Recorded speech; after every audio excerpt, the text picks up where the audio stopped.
A Comissão de Segurança Pública da Câmara dos Deputados aprovou nesta terça-feira um projeto de lei que anistia aos policiais militares processados ou punidos pela atuação no massacre do Carandiru. Ao todo, 111 presos morreram no massacre ocorrido no dia 2 de outubro de 1992, no complexo penitenciário, na zona norte de São Paulo, cada um com uma média de 5 tiros. Na ocasião, havia uma rebelião no pavilhão 9, os policiais entraram no local e promoveram esse massacre. O texto agora segue para a Comissão de Constituição e Justiça e, se aprovado, será analisado pelo plenário da Câmara. Ao todo, 74 policiais foram julgados e condenados à prisão. As condenações ocorreram entre 2013 e 2014. A gente vai falar sobre esse assunto com o Gabriel Sampaio, que é coordenador do Programa de Enfrentamento à Violência Institucional da Conectas Direitos Humanos. Oi, Gabriel, um prazer falar com você, viu? Bom dia, seja bem-vindo. Bom dia, o prazer é todo meu. Bom, Gabriel, vamos lá, repercutindo essa notícia, né, a proposta aí de autoria do deputado Capitão Augusto, do PL de São Paulo, que concede anistia aos crimes previstos aí no Código Penal, nas leis penais especiais, no Código Penal Militar e nas infrações disciplinares conexas. Na justificativa, o deputado argumentou que durante a rebelião, os policiais... Durante alguma rebelião, qualquer rebelião, os policiais têm que agir de maneira proporcional para conter a violência dos rebelados e assim cumprir sua missão de manter a ordem pública. E, bom, chama a atenção que, neste caso, nenhum policial foi morto nesse enfrentamento, né, Gabriel? Como é que você viu a justificativa aí do deputado Capitão Augusto e também essa decisão já por parte dessa comissão? Marilu, esse tipo de justificativa reforça o total descompasso entre a atuação dos órgãos de segurança pública da época com a tutela do direito à vida e dos direitos humanos. Não há como avaliar como proporcional qualquer conduta de agentes públicos que resulta em 111 mortes dentro de um ambiente penitenciário. Evidentemente que se isso tivesse de fato ocorrido de forma proporcional, não teria havido, por exemplo, a violação da cena do crime, não teria havido uma série de violações praticadas e reconhecidas em processo judicial pelos agentes policiais. Portanto, a condenação, essa condenação que foi feita aqui no âmbito do Tribunal de Justiça de São Paulo e confirmada no Superior Tribunal de Justiça, ela deve sim ser mantida e os responsáveis devem, de fato, responder e cumprir com essa decisão.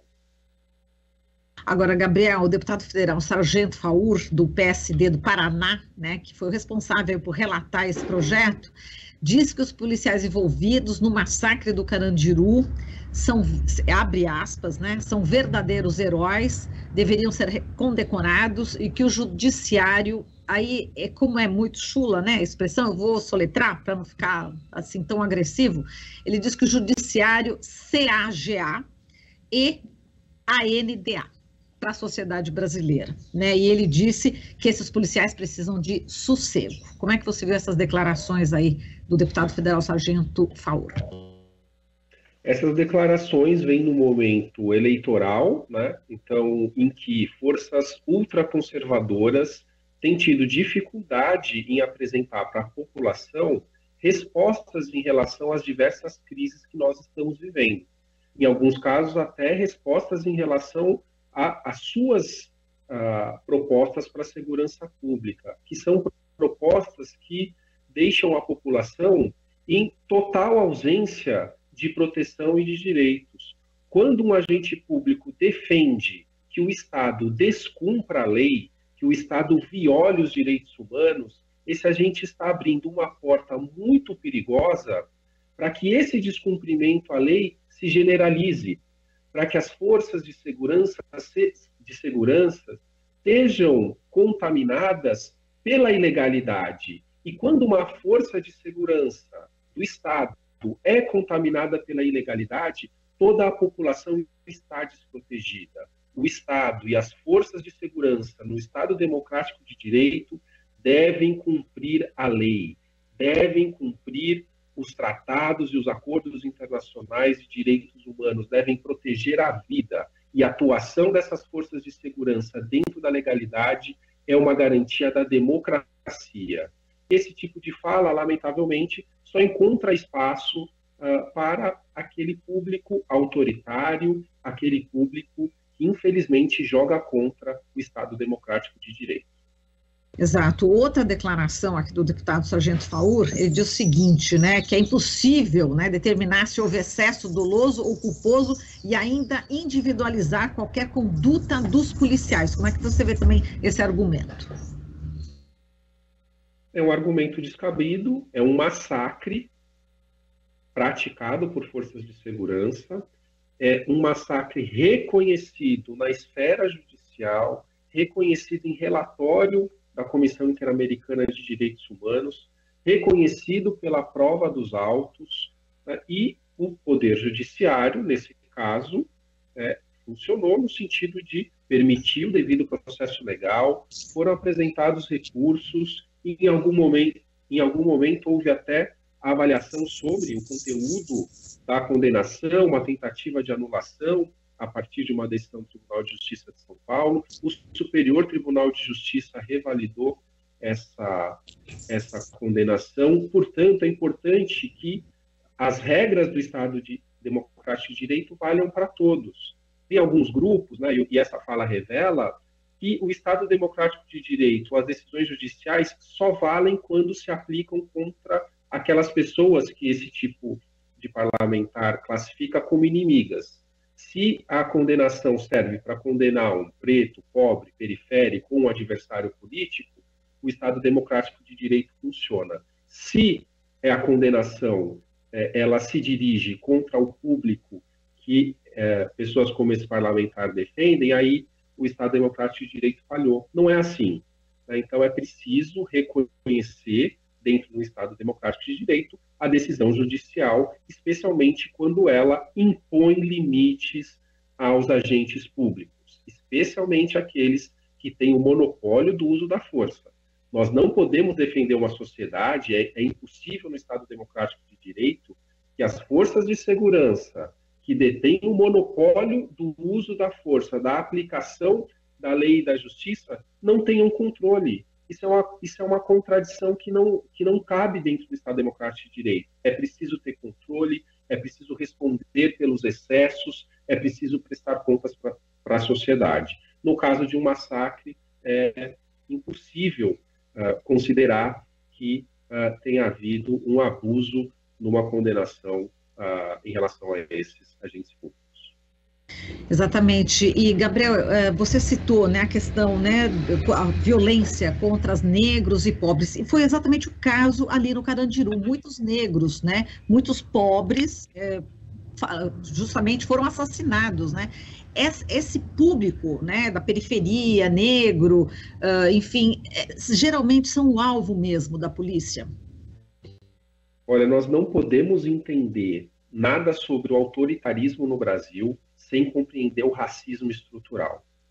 A base do autoritarismo ela está vinculada às escolhas políticas e às escolhas estruturais da construção da nossa nação e que determinaram a reprodução do racismo. Ele se espelha também na segurança pública. Nos momentos em que o país sai de um processo escravocrata, a segurança pública também foi usada como forma de contenção e de evitar um projeto democrático em que pessoas recém-saídas do modelo escravocrata pudessem fazer parte em condição equânime de participação da construção da nação. A segurança pública, as leis penais se dirigiram especialmente para conter, né, a população negra. Continham já na resistência ao modelo escravocrata e permaneceram sendo utilizadas como instrumento para a contenção dessa população.